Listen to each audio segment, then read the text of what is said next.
bienvenue à la ressourcerie de l'écrivain. Cela fait plusieurs semaines que j'avais envie de tourner cette vidéo sur une sélection de romans gothiques que j'ai lus en livre papier, en e-book ou en livre audio récemment. Et je trouve que ça va avec la saison en fait, l'ambiance un petit peu pesante, etc. Même si, je sais pas chez vous, mais enfin là je tourne le 11 octobre, il fait un temps merveilleux, on dirait un petit début de printemps ou un été indien, il y a du soleil, je suis en jean, je meurs de chaud. En journée, là ça va. Le matin, ça commence un peu à peler. Mais bref, j'avais envie de tourner un petit update de lecture spécialement sur les romans gothiques que j'ai lus dernièrement. Je vais commencer par Dracula de Bram Stoker, que j'ai écouté en livre audio sur la chaîne de livre audio, donc je vous mettrai le lien en barre d'infos parce que j'aime beaucoup sa chaîne. Franchement, je trouve qu'il a une voix agréable. Il est vraiment sympa à écouter, puis il a une bonne sélection de livres qui sont à peu près tous libres de droit, enfin la majorité je pense. Mais bref, on commence par Dracula de Bram Stoker. Dracula a été publié toute fin du XVIIIe siècle, dans les années 1890. C'est un des premiers romans vampiriques et qui souvent éclipse Carmilla de John Sheridan Le Fanu, qui a été publié une trentaine d'années avant, et également Le ou la vampire de Polidori, qui est antérieur également. Un petit résumé de Dracula sur Babelio. Jonathan Harker, jeune notaire, est envoyé en Transylvanie pour rencontrer un client, le comte Dracula, nouveau propriétaire d'un domaine à Londres. À son arrivée, il découvre un pays mystérieux et menaçant, dont les habitants se signent au nom de Dracula. En général, ça pue ça, hein. Malgré la bienveillance de son hôte, le jeune clerc ne peut qu'éprouver une angoisse grandissante. Très vite, il se rend à la terrifiante évidence, il est prisonnier d'un homme qui n'est pas un homme et qui partira bientôt hanter les nuits de Londres.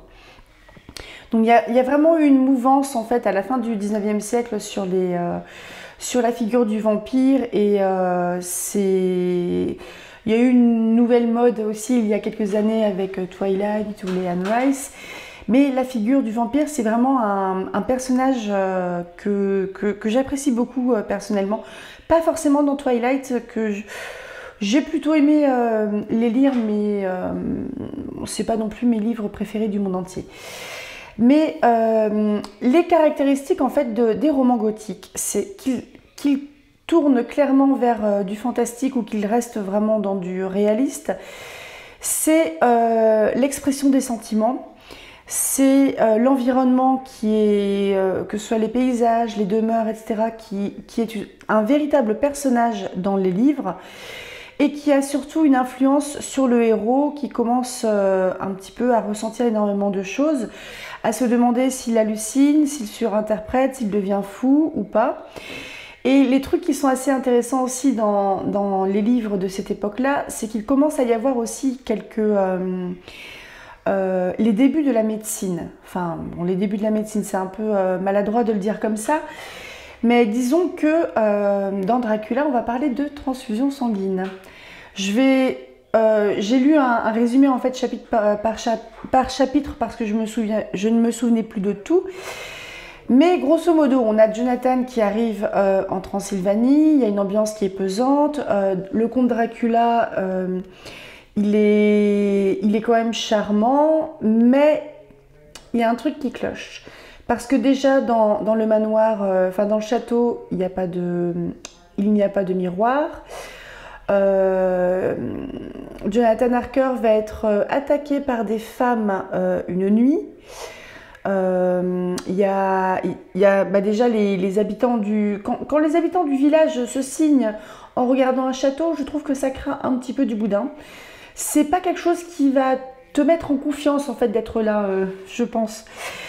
Et en fait, le comte Dracula, il se sert un petit peu de ce petit clerc pour préparer son voyage et aller à Londres, où il va sévir en fait. Il a, je pense, tout simplement besoin d'un terrain de chasse. Et Bram Stoker va développer en fait pas mal de caractéristiques qui fondent même le mythe du vampire. Donc qui ne doit pas aller au soleil, il ne brille pas évidemment. qui a peur de l'ail, qui a peur des objets religieux, les crucifix, les hosties, les trucs, les objets consacrés. Il a besoin de cercueils et de la terre de... Je crois que c'est la terre où il a été enterré, il me semble. Enfin, la terre de son pays, quelque chose comme ça pour se reposer. Il y a aussi tout un mythe autour de l'influence du vampire sur les humains. Une influence un petit peu hypnotique. Il y a le vampire qui est un peu une ombre, qui est très fort, qui se déplace vite, qui peut se transformer en animal. En fait, c'est quand même des romans d'ambiance où je trouve qu'en tant que lecteur, on est quand même vite jeté dedans et imprégné par cette ambiance, par le style. Je vais essayer de vous trouver quelques petites citations, tiens. Parce que du coup, oui, en revenant rapidement à Dracula, il y a un voyage, il y a un petit va-et-vient entre guillemets entre Jonathan Harker qui part en Transylvanie rencontrer Dracula, qui va revenir un petit peu à Londres où ça devient compliqué parce que Dracula il est un petit peu suivi quand même. On a aussi quelqu'un qui est clairement, enfin Jonathan Harker est clairement dépassé par la situation parce qu'il ne sait pas à quoi il a affaire. Et ils vont trouver donc de l'aide auprès du personnage du docteur Van Helsing que vous devez connaître parce que vous avez dû voir les films. J'ai pas trouvé géniaux personnellement. Je n'ai pas été très sensible au film de Van Helsing. Mais Van Helsing, il connaît en fait. C'est à la fois un médecin qui va aider une jeune femme qui va être attaquée par des vampires. On a les débuts de la médecine, comme je vous disais, avec les transfusions sanguines. Donc je me posais quand même pas mal de questions sur l'histoire des transfusions. Parce que fin 19e siècle, est-ce que déjà ils avaient connaissance des résus? Est-ce qu'ils n'allaient pas filer du sang de n'importe qui à n'importe qui? Ce qui n'est pas terrible, il me semble. Je crois que c'est pas terrible, ascendant mortel même. Et il y a toute une histoire comme ça où... il y a quelque chose aussi autour de la maladie. Là, je parle à la fois de la maladie physique, de la maladie mentale. Enfin, des conséquences en fait de tout ce qui se passe autour d'eux en termes d'angoisse, en termes de... enfin, les conséquences physiques aussi de l'angoisse sur le corps, évidemment, des personnes. Donc, alors, les petites citations. Je n'en avais pas prises personnellement parce que j'avais pas pris de notes parce que c'était un livre audio comme je vous le disais. Dans le roman, il y a déjà plusieurs modes de narration différents, à savoir déjà Jonathan Harker écrit un journal en fait de son voyage, de sa rencontre, etc. Il y a des échanges de lettres entre Jonathan et Mina, sa future épouse, notamment, il y a aussi la narration, c'est Jonathan qui est le narrateur de mémoire. Il y a le journal de Mina aussi, il y a énormément en fait d'échanges de lettres, etc. Mais je crois que c'est peut-être ce qui a fait que j'ai eu un petit peu du mal à accrocher. Je vais vous lire cette citation-là parce que je trouve qu'elle est vraiment caractéristique du roman gothique dans le fait que l'environnement devient un personnage et a une influence sur les personnages. Aujourd'hui, il fait gris et au moment où j'écris, le soleil est caché par de gros nuages amassés au-dessus du promontoire. Tout est gris, absolument tout, sauf l'herbe qui est d'un vert émeraude. Gris sont les rochers et gris les nuages, dont le soleil éclaire faiblement les bords et qui s'étendent lugubrement au-dessus de la mer grise dans laquelle les bancs de sable qui émergent çà et là ressemblent à de longs doigts gris. Les lames se jettent sur le rivage dans un grand fracas, assourdis pourtant par des paquets de brouillard qui sont chassés en même temps vers la terre. Et ce brouillard, gris comme toute chose, voile l'horizon. Tout donne une impression d'immensité. Les nuages sont amoncelés les uns les autres comme d'énormes rochers, et une rumeur monte sourdement de cette nappe infinie qu'est la mer, comme quelques sombres présages. Ça et là, sur la plage, on distingue des silhouettes enveloppées de brouillard et l'on croirait voir marcher des hommes ressemblant à des arbres. Je vous donne une deuxième citation. C'est au cours du voyage de Dracula à Londres, fallait bien qu'il bouffe, le pauvre, parce qu'il a attaqué en fait les hommes du bateau parce qu'il fallait bien qu'ils se nourrissent. Les deux transporteurs ont tout d'abord juré, sans rien vouloir entendre, qu'ils réclameraient des dommages et intérêts. Pourtant, au milieu de leurs menaces, on devinait une sorte de honte, un désir de présenter des excuses pour s'être de la sorte fait battre par un seul homme, un dément. Ils affirmèrent que s'ils n'avaient pas gâché leur énergie à transporter ces lourdes caisses, ils auraient donné au pauvre bougre une leçon qui l'aurait guéri à jamais. Ils expliquèrent aussi leur défaite en alléguant la soif, la terrible soif qui s'était emparée d'eux pendant qu'ils se livraient à leur travail, de nature justement à dessécher les gosiers, alors que, comble d'infortune, aucun pub ne s'ouvrait dans les environs. Je compris l'allusion. C'est pourquoi, après un bon verre de punch, non, soyons nets, après un nombre respectable de verres de punch, ils se moquèrent de l'incident. Le souverain d'or que je leur avais glissé dans la main à chacun joua sans doute un rôle dans ce revirement, et jurèrent qu'ils auraient toujours plaisir à affronter un dément si, à la fin du combat, il leur est donné de connaître quelqu'un d'aussi terrible que votre humble correspondant. Je pense que là, c'est une citation de Van Helsing. Parce que Van Helsing, il coupe des têtes. C'est un livre que j'ai apprécié. Je pense que c'est un livre que je lirai aussi de mes yeux, parce que je lis mieux avec mes yeux qu'avec mes oreilles dans certains moments. Et je pense que le fait que j'ai un petit peu moins accroché à Dracula que je ne l'aurais voulu, c'est le fait qu'il a la narration, le côté épistolaire, les journaux, etc. Une narration qui soit un petit peu découpée comme ça. Ce qui est aussi un écueil que j'ai eu dans Frankenstein de Mary Shelley. Frankenstein ou le Prométhée moderne. Frankenstein, c'était une deuxième lecture pour moi parce que je suis quasi sûre de l'avoir lu au collège ou au lycée. Donc j'en avais un souvenir assez vague. Je l'ai aussi écouté en livre audio, peut-être bien d'ailleurs sur la chaîne Livre Audio. Je vous mettrai le lien en barre d'infos.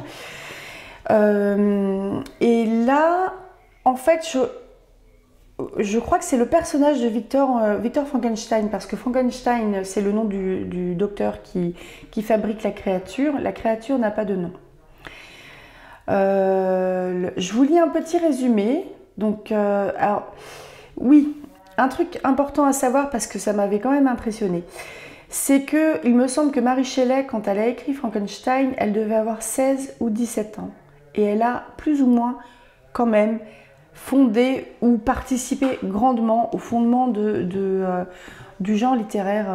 Frankenstein, ça a été publié, c'est un roman épistolaire aussi, qui était très à la mode à l'époque, et ça a été publié en 1818 par Mary Shelley et traduit pour la première fois en français en 1821, donc vous voyez, c'est quand même assez rapide.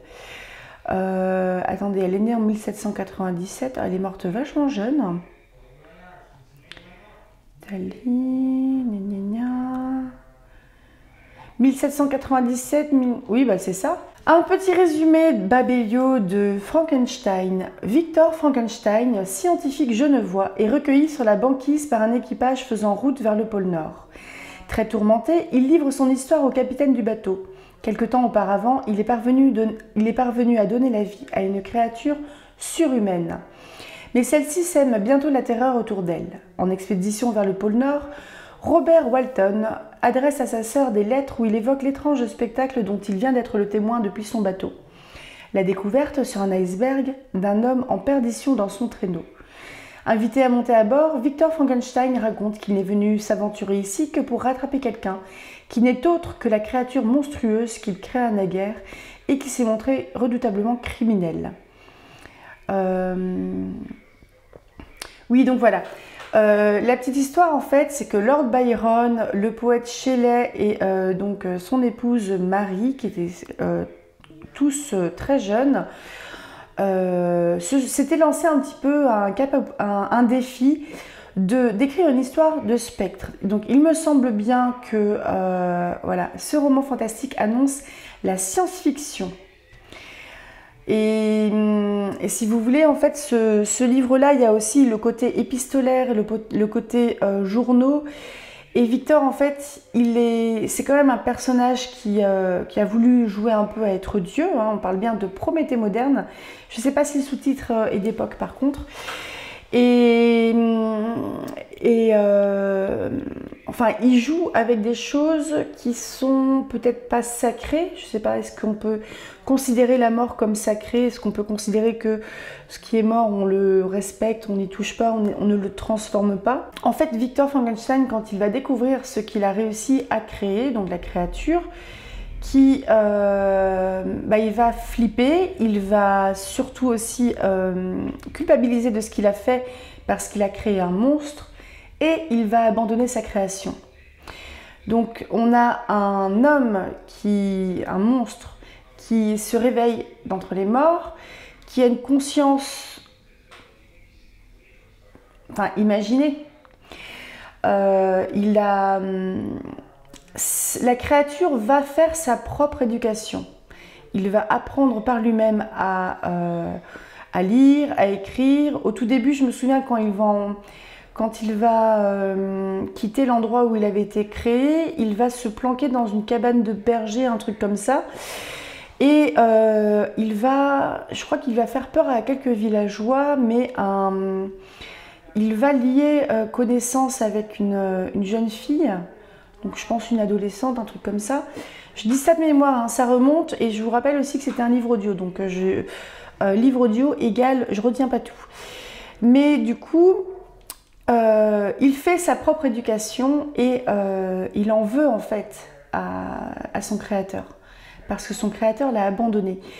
C'est comme si vous fabriquiez un humain adulte, vaguement quand même monstrueux, et que vous le laissiez sans lui donner le mode d'emploi de comment est-ce qu'on fait pour être un humain, comment est-ce qu'on fait pour être en vie, qu'est-ce qu'on fait de cette vie. Et ce qui fait que Victor Frankenstein, en plus d'avoir créé une créature qui est monstrueuse, il alimente entre guillemets le monstre en refusant en fait, en fuyant, en refusant d'assumer ses actes et d'essayer de voir avec ce qu'il a créé, comment on peut faire, est-ce que je peux améliorer la chose, est-ce que je peux me rattraper quelque part? Et c'est vrai que Victor, j'ai quand même eu un petit peu de mal à apprécier le personnage. Et la créature, en fait, je l'ai trouvée vachement touchante. Même s'il y a un côté un petit peu sauvagerie, quelque chose d'assez incontrôlé chez lui, je trouve que c'est comme si... Enfin, c'est une créature qui est totalement unique. Il n'y a personne d'autre qui existe comme lui. Personne d'autre. Donc, il est voué à une solitude, mais de fou. D'autant plus que la personne qui l'a amené peut-être à la vie, je ne sais pas comment le tourner, il a été créé à partir de morceaux de cadavres qui ont été pillés. C'est des tombes qui ont été pillées. Il a joué au Tetris avec des morceaux de cadavres pour créer un truc, parce qu'il a été capable de le faire, Victor Frankenstein. Donc il y a le côté aussi scientifique fou. Il y a le côté évidemment un petit peu magique, parce que non, en cousant des bouts de cadavres ensemble et en mettant un coup de défibrillateur, ça marche pas.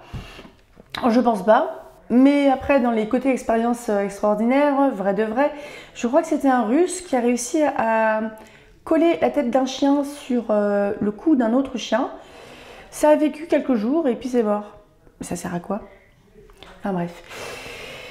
Bref, Frankenstein, j'ai aimé aussi le côté road trip qu'il y a également enfin expédition polaire plutôt, qu'il y a, tout comme il y avait un joli voyage dans Dracula de Bram Stoker. On est toujours dans le côté roman gothique avec l'expression des sentiments, etc. Victor, il me donne pas du tout pitié. C'est plutôt un personnage que j'ai envie de secouer parce qu'il se plaint tout le temps et parce qu'il est chiant, quoi. Mais Frankenstein, je le trouve vraiment touchant. Parce qu'en se mettant en fait à sa place, on peut se demander mais comment, quoi? comment vivre quand tu es tout seul et quand ce qui t'a amené sur Terre à la vie te rejette. Tu es voué à la solitude. C'est pas possible. Je vais vous parler assez brièvement de Carmilla de John Sheridan Le Fanu parce que je le lis et que je kiffe cette lecture. Donc vous pouvez retrouver les premières vidéos le dimanche sur ma chaîne. Il y aurait environ 6, je pense, vidéos au total parce que c'est un roman qui est quand même relativement court.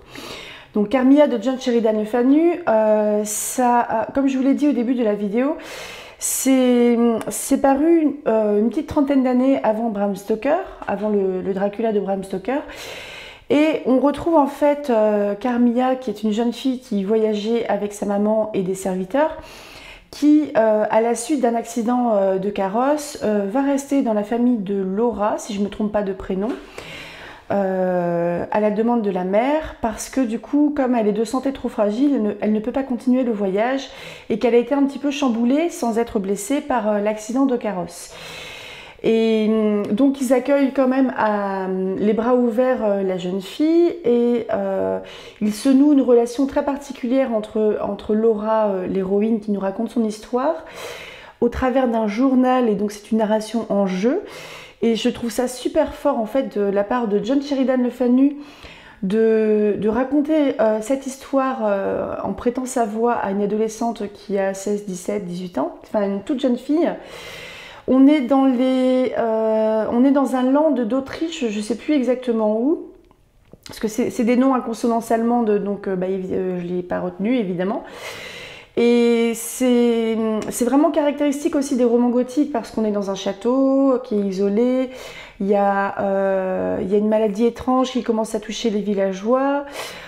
Carmilla, elle est pas très nette non plus parce que elle est à la fois très proche de la jeune fille Laura, mais tout en refusant de dire quoi que ce soit sur sa vie, sur ce qu'elle est, sur ses ancêtres, sur l'endroit où elle vit, etc. Je pousse des trucs parce que Gabi va me renverser des choses et je vais crier. Et voilà. Et donc j'aime beaucoup la langue là, et c'est forcément une lecture à laquelle je suis plus attentive parce que je la lis en e-book et je la lis à voix haute. Bah oui, vous voyez, Gabi est d'accord. Donc est-ce qu'il faut lire Carmilla? Voilà, il faut lire Carmilla, Gabi elle a dit. Donc quand Gabi est dit, vous faites. Pas le choix. Du coup... c'est vraiment une histoire que il y a une sacrée atmosphère, il y a comme je vous disais, l'environnement qui devient un personnage également, des apparitions, quelque chose autour d'une maladie. On peut interroger un peu la santé mentale, elle a failli mettre sa patte dans mon thé. On peut interroger un petit peu la santé mentale, Laura qui se demande si elle commence un petit peu à perdre les pédales, comme Carmilla qui des fois...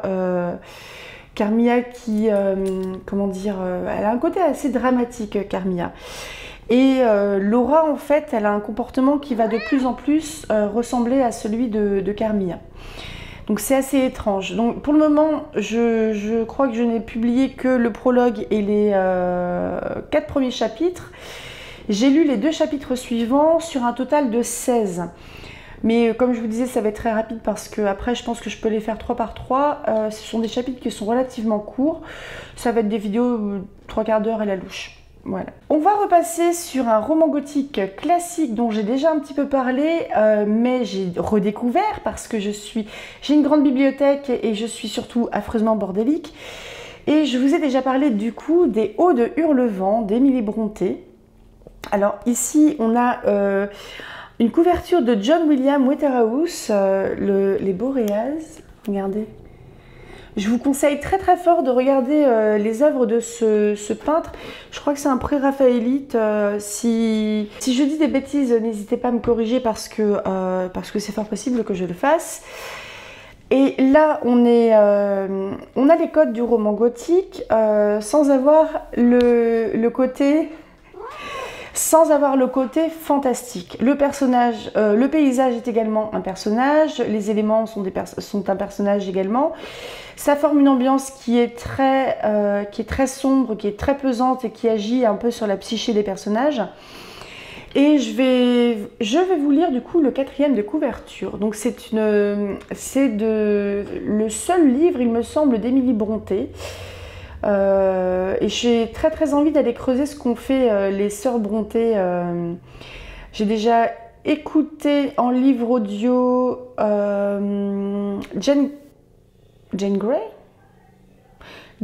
de Anne Brontë ou Charlotte Brontë, je sais plus. J'ai écouté un autre livre d'une autre des sœurs d'Émilie. Donc je vais aller faire fouiller un petit peu, puis je vous les présenterai à l'occasion.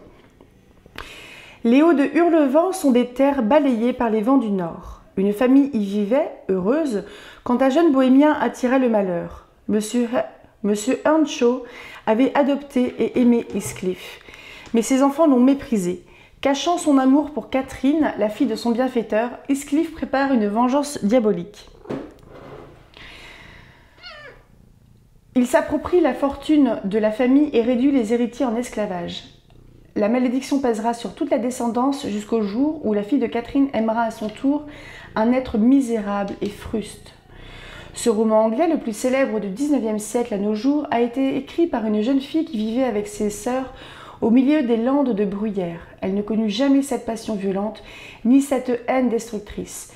Elle imagina tout, même le fantôme de la femme aimée revenant tourmenter l'orgueilleux qui l'a tué.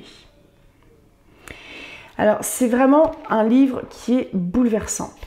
Moi, franchement, j'ai fini ce livre-là avec la boule à la gorge. Alors, je vous conseille très fort de ne pas lire surtout ce livre-là si vous n'allez pas bien ces temps-ci, parce qu'il est quand même bien plombant. Ce qui fait que ça ne sert à rien de lire pour se faire du mal. Donc lisez-le quand ça va bien. La langue est magnifique, mais on a là une histoire d'amour en fait entre Heathcliff et Catherine, la fille de Monsieur Earnshaw, qui est totalement passionnée, qui est dans l'absolu et qui est surtout destructrice. On est dans le si je peux pas l'avoir, personne ne l'aura, mais bah, pas de bol, quelqu'un d'autre va l'avoir.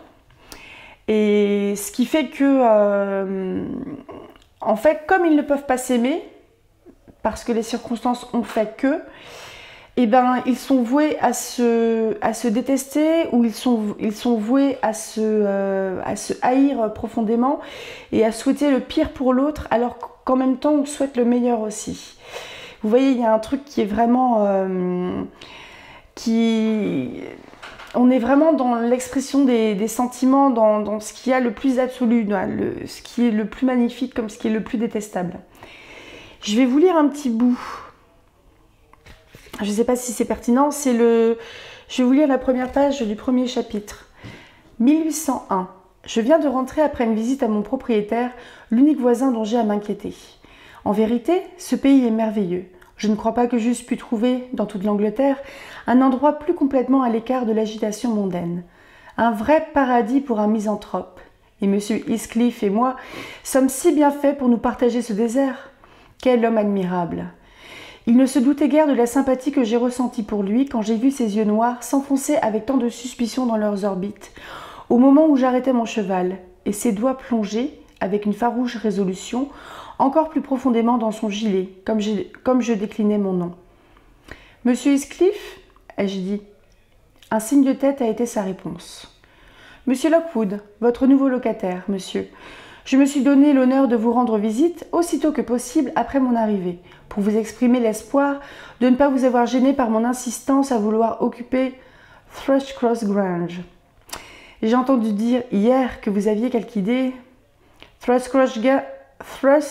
Oh putain, c'est dur. Je vais vous l'écrire celui-là, moquez-vous. Thrushcross Grange m'appartient, monsieur, a-t-il interrompu en regimbant. Je ne me laisse gêner par personne quand j'ai le moyen de m'y opposer. Entrez. Cette entrée était prononcée les dents serrées et exprimait le sentiment « aller au diable ». La barrière même sur laquelle il s'appuyait ne décelait aucun mouvement qui s'accordât avec les paroles. Je crois que cette circonstance m'a déterminé à accepter l'invitation.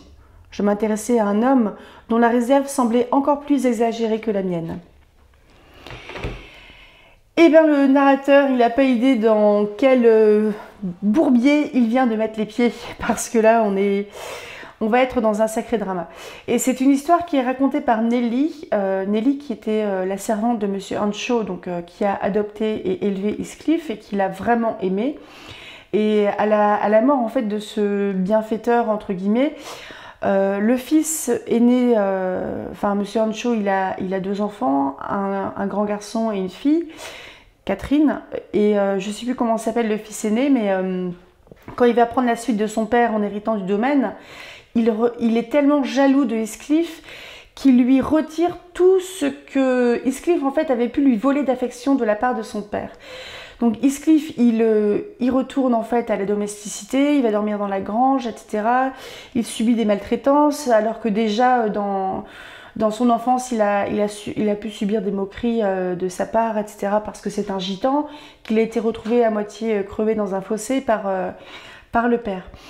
Et il va se nouer une relation vraiment extrêmement forte entre Catherine et Heathcliff, et où l'un comme l'autre, en fait, on a l'impression qu'ils sont à la fois forgés par les éléments qui les entourent, par les paysages de Landes qui sont balayés par les vents, par la mer qui vient se fracasser contre les rochers dans la falaise, etc.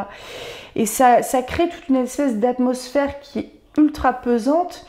Et en fait, Heathcliff, il va tellement subir, tellement tomber de son piédestal, on va tellement lui retirer le peu qu'il avait pu avoir au début de sa vie, qu'il va se jurer de se venger du fils de Monsieur Earnshaw qu'il avait adopté. Et qui est du coup la personne qui lui a retiré tout ça. Et il aime passionnément Catherine, mais c'est un amour qui relève de l'impossible parce qu'ils n'ont pas la même... même s'il a été adopté, mais c'est comme on adopte un chien qu'on a trouvé dans un fossé. Heathcliff, il n'a aucun droit sur les terres ou sur l'héritage des Earnshaw, ce qui est logique. Enfin, ce qui est logique. Il ne me semble pas qu'il ait été adopté légalement. Donc en gros, il n'est rien. Et il retourne à être rien après que le fils rival lui ait repris tout. Je vais essayer de vous trouver quelques citations. Je pense que je vous avais déjà donné quelques-unes dans une vidéo précédente, mais je pense que j'en avais parlé très rapidement. Et c'est vraiment... Ça, c'est carrément un livre que je vais relire parce que je l'ai vraiment apprécié et que je lirai format papier ce coup-ci parce que même si le livre audio que j'ai écouté est vraiment d'une qualité exceptionnelle et au point que c'est un livre audio qui a obtenu un prix, je vous mettrai le lien en barre d'informations si vous voulez voir. On est vraiment dans l'expression des grandes émotions, on est vraiment dans des extrêmes en fait. On ne peut pas aimer de manière tiède, on ne peut pas aimer mollement. Ça ne peut qu'être tout ou rien. Une petite citation de Catherine. « Je ne vous souhaite pas de tortures plus grandes que les miennes, Heathcliff. Je souhaite seulement que nous ne soyons jamais séparés. » Une citation de Heathcliff. « Catherine Earnshaw, puisses-tu ne pas trouver le repos tant que je vivrai ? Tu dis que je t'ai tué, hante-moi alors. Les victimes hantent leurs meurtriers, je crois. Je sais que des fantômes ont erré sur la terre. Sois toujours avec moi, prends n'importe quelle forme. Rends-moi fou, mais ne me laisse pas dans cet abîme où je ne puis te trouver. Oh Dieu, c'est indicible. Je ne peux pas vivre sans ma vie.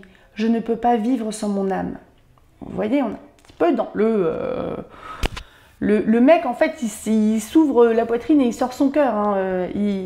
Je vois pas comment le dire autrement. En fait, c'est une histoire où on se dit que c'est un gâchis, leur relation. Parce que moi, je suis quelqu'un de plus pondéré quand même. J'ai fait dans ma vie des rêves dont le souvenir ne m'a plus jamais quitté et qui ont changé mes idées. Ils se sont infiltrés en moi, comme le vin dans l'eau, et ont altéré la couleur de mon esprit. Si tout le reste périssait et que lui demeura, je continuerais d'exister. Mais si tout le reste demeurait et que lui fut anéanti, l'univers me deviendrait complètement étranger. Je n'aurais plus l'air d'en faire partie. Je ne lui dis jamais mon amour en paroles. Pourtant, si les regards ont un langage, le plus simple d'esprit aurait pu deviner que j'étais fou amoureux. Les gens orgueilleux se forgent à eux-mêmes de pénibles tourments. Bon, je m'arrête ici pour Léo de Hurlevent. C'est un classique que des gens lisent et relisent et re-relisent. Je vous le conseille grave et n'hésitez pas à me le dire si vous le lisez. On va passer à un livre que j'ai lu en format e-book. C'est Mexican Gothic de Silvia Moreno Garcia. Et c'est un livre qui est quasiment un coup de cœur. Silvia Moreno Garcia, qui est pour moi une valeur sûre maintenant en termes de romans, parce que j'ai surkiffé ce roman-là. Il me semble qu'on en avait quand même pas mal entendu parler sur les réseaux sociaux il y a quelques mois, parce qu'il est sorti l'année dernière. Et je vais vous dire du coup... c'est une lecture que j'ai faite en e-book assez récemment, donc j'ai un bon souvenir en fait de ce roman, de l'histoire, donc je vais vous le pitcher. Nous sommes dans les années 1950 au Mexique et Noémie est une jeune femme de l'aristocratie, enfin une mondaine en fait, qui a été missionnée par son père pour aller voir sa cousine qui a été récemment mariée à un aristocrate anglais et qui est partie dans un manoir en fait isolé à la campagne, un manoir qui est à proximité d'une ville d'une mine qui a fermé, ce qui fait que la ville, enfin le petit village autour, il périclite un petit peu. Et Noémie, en fait, était très proche de cette cousine qui a été élevée avec elle. Parce qu'il me semble que... Alors, je me souviens plus du prénom de la cousine, mais il me semble que la cousine a été orpheline assez tôt et a donc été élevée par le père de Noémie. Noémie, c'est vraiment la mondaine, c'est-à-dire qu'elle aime être jolie, elle a de l'esprit, elle a des robes un petit peu extravagantes, elle va de fête en fête.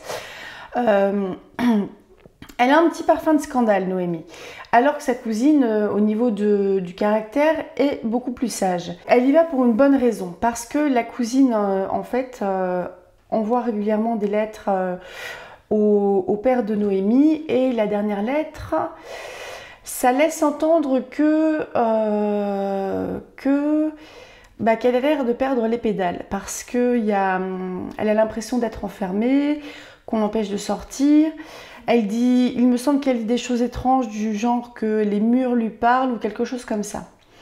Donc le père de Noémie est très inquiet et Noémie se demande un petit peu ce qui se passe également.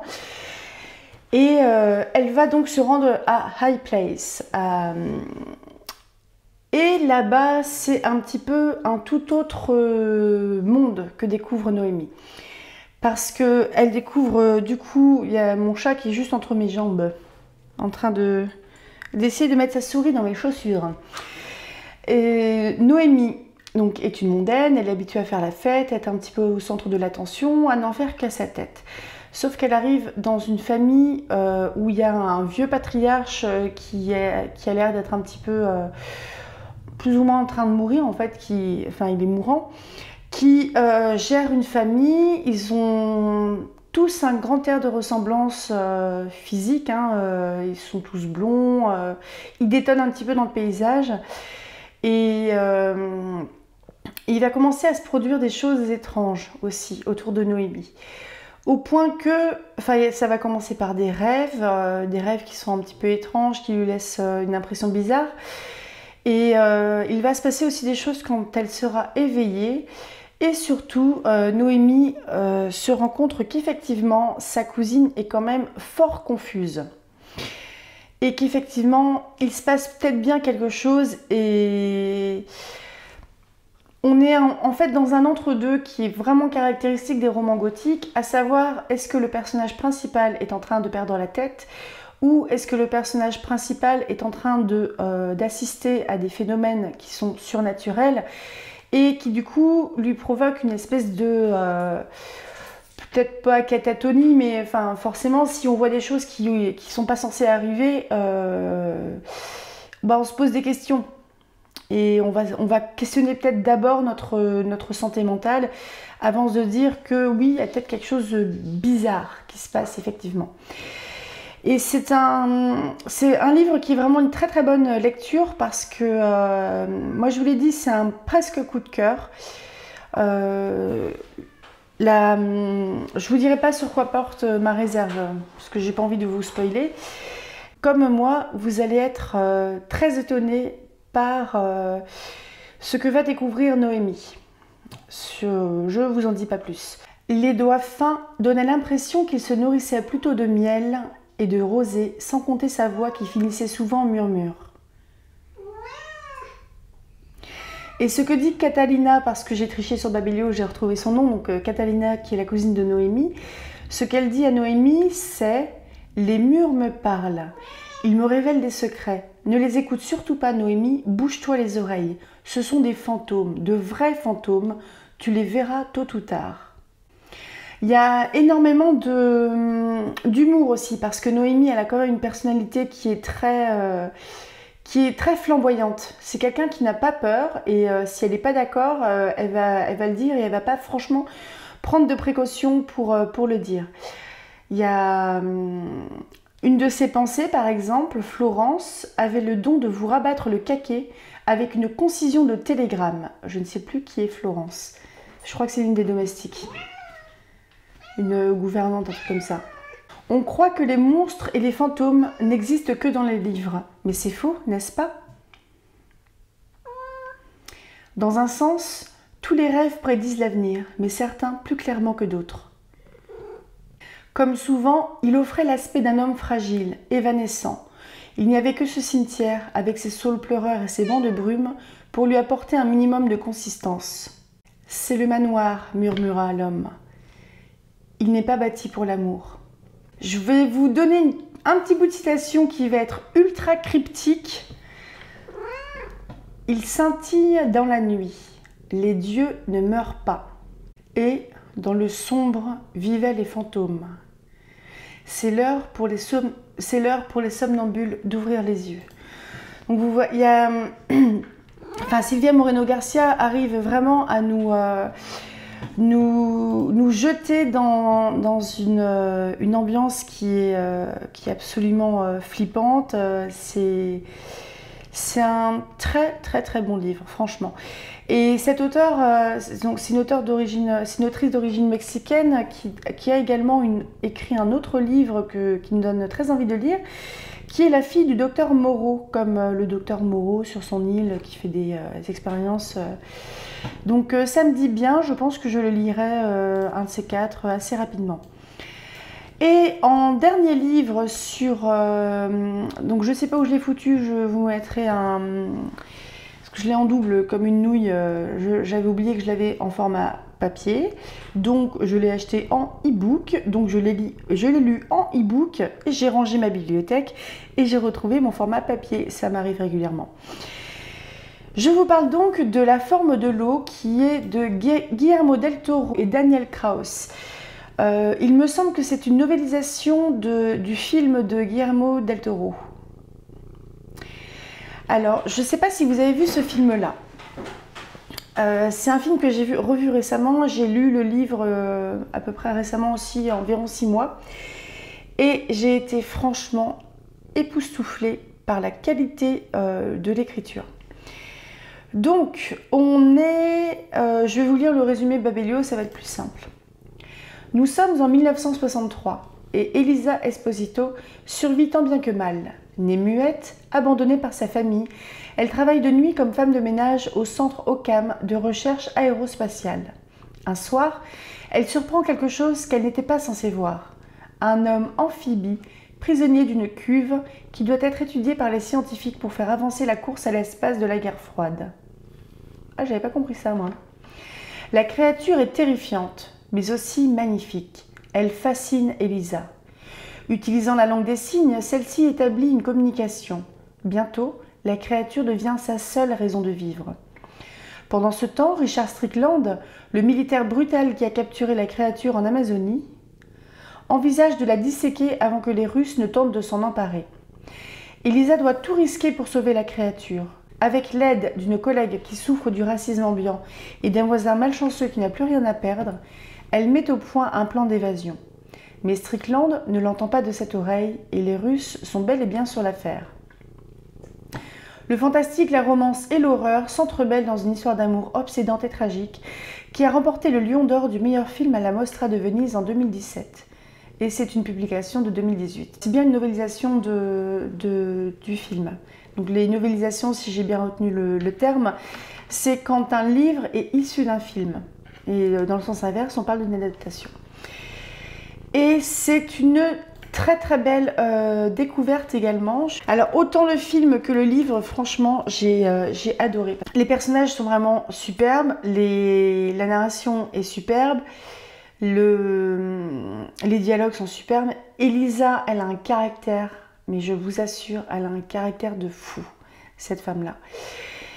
Et après c'est particulier parce qu'elle rencontre, on est vraiment sur une créature amphibie qui porte des écailles, qui subit de la maltraitance, hein. Il se fait tabasser la tronche, hein. Il ne communique avec personne et la seule personne avec qui il parvient à communiquer dans un état de stress quand même comme ça, c'est Elisa. Et Elisa, ça la sort un peu de sa bulle en fait, parce que Elisa, elle a deux amis dans sa vie, c'est sa collègue qui est femme de ménage et son voisin qui est peintre, il me semble, ou je confonds avec Amélie Poulain. Enfin, son voisin en fait, c'est un vieil homosexuel donc des années 60. Donc c'est un homme qui essaye de de rencontrer en fait l'amour, donc il essaye de draguer d'autres hommes, mais on est dans les années 60. Donc il est quand même assez malheureux comme ça. Autre chose, je trouve que le développement du personnage de Richard Strickland, qui est le méchant, on va dire, l'antagoniste, il est vraiment très très bon dans le livre. Je trouve qu'il a une dimension supérieure à ce qu'il présente dans le film. Un truc que je trouve, soit je m'en souviens pas, soit ça n'a pas été abordé dans le film. Richard Strickland, c'était un gars qui était militaire, il me semble bien, et qui en fait est parti... il a eu une mission qui a tourné vraiment à la catastrophe dans une jungle, je sais plus... C'est peut-être même pas l'Amazonie où il a trouvé l'homme amphibie, mais c'est un gars qui a très clairement un énorme trauma à gérer. C'est un mec, c'est un militaire des années 60, on est je pense dans le sud des États-Unis, donc il y a la ségrégation raciale, enfin il y a du racisme ambiant, et c'est le mâle entre guillemets. Je dis pas le mâle M-A-L, c'est the male, c'est le bonhomme. Et ça, il y a un très beau développement de la relation catastrophique qu'il a avec son épouse, Richard Strickland, et surtout un très beau développement du personnage de la femme de Richard Strickland, qui est un personnage ultra secondaire dans le film. Et c'est vraiment top en fait. C'est vraiment très très très un très très bon livre. Je vais vous lire quelques citations. Je pense qu'il y en a quelques-unes qui sont de Richard Strickland justement parce qu'il participe à la narration de l'histoire et ça apporte vraiment de la profondeur à son personnage et au contexte aussi de découverte et de capture de l'homme amphibie. On vous apprend surtout à connaître les flingues et les balles, hein? La plupart des indigènes croient que le dauphin d'eau douce rose est un encantado, un métamorphe. Par les nuits comme celle-ci, il se change en homme d'une beauté irrésistible et se rend au village le plus proche. On peut le reconnaître au chapeau qu'il porte pour dissimuler son évent. Grâce à son déguisement, il séduit la plus belle femme du village et l'emmène dans sa maison sous l'eau. Attendez et vous verrez. Nous ne croiserons que très peu de femmes le long de la rivière la nuit. Elles ont trop peur d'être enlevées par l'encantado. Mais je trouve que c'est une histoire pleine d'espoir. Ne vaut-il pas mieux un paradis sous l'eau qu'une vie de pauvreté, d'inceste et de violence? Alors là, vous voyez, on est quand même à fond les ballons dans les gros clichés sur les indigènes, entre guillemets. Mais je trouve intéressant aussi de porter de ne pas censurer ce genre de discours. Clairement, Richard Strickland, il a le rôle du connard, c'est un connard, il l'assume totalement. Il assume totalement la moindre de ses pensées. C'est-à-dire que chacun de ses actes va être poussé par ce qu'il pense, par ce qu'il est. Et donc c'est un connard, hein, en résumé. Ces pauvres airs d'Amérique du Sud, ce ne sont pas leurs pratiques agricoles médiocres qu'ils tiennent responsables de leur pauvreté. Bien sûr que non. C'est un dieu abranchi mécontent de leur façon de veiller sur la jungle. Il y a un autre miroir dans la chambre, mais elle choisit de ne pas le regarder, au cas où son impression serait justifiée et où elle serait invisible. Donc là, on est dans les pensées d'Elisa, qui est muette. Pour qu'il puisse faire semblant que ce bonheur durera toujours et que les miracles, une fois qu'on les a trouvés, peuvent être mis en bouteille et conservés. Alors, il y a une citation qui est... Enfin, il me semble 2 pages tout à la fin du livre qui sont assez particulières parce qu'en fait, il n'y a aucune marque de ponctuation ni de majuscule. C'est plein de mots à la suite comme ça, avec des fois des... Je l'entendais un petit peu comme une litanie, donc j'en ai pris un petit bout que je vais vous lire. Aucune eau ne devrait apporter de la douleur. L'eau ne devrait pas être plate. L'eau ne devrait pas être lisse. L'eau ne devrait pas être vide. L'eau ne devrait pas avoir de forme. Il n'existe pas de forme de l'eau. Je vous conseille très très fort la lecture de ce livre aussi. Bon, mais vraiment, j'ai envie de le relire maintenant que j'en ai parlé, j'ai envie de le relire de suite. Je crois que cette lecture va être très long. N'hésitez pas à me dire s'il y a un livre parmi ceux-là que vous avez déjà lu ou que je vous ai donné envie de lire. Si vous avez des conseils aussi sur d'autres lectures de romans gothiques, qu'ils soient classiques ou contemporains, n'hésitez pas à me laisser un petit mot. Comme je vous l'ai dit, je pense que je vais lire un de ces 4 Dr Jekyll parce que j'ai envie, puis j'aime bien cette thématique-là. Je pensais aussi au portrait de Dorian Gray et j'ai repéré aussi quelques... Peut-être que je vais lire quelques nouvelles aussi gothiques, donc je sais pas. J'ai envie de gothique là, je vais m'habiller en noir, ça y est. Et voilà. Alors je vous souhaite une très bonne soirée ou matinée selon l'heure à laquelle vous regardez cette vidéo. Rêvez tout plein de grands châteaux où il fait froid et couvrez-vous bien. À bientôt!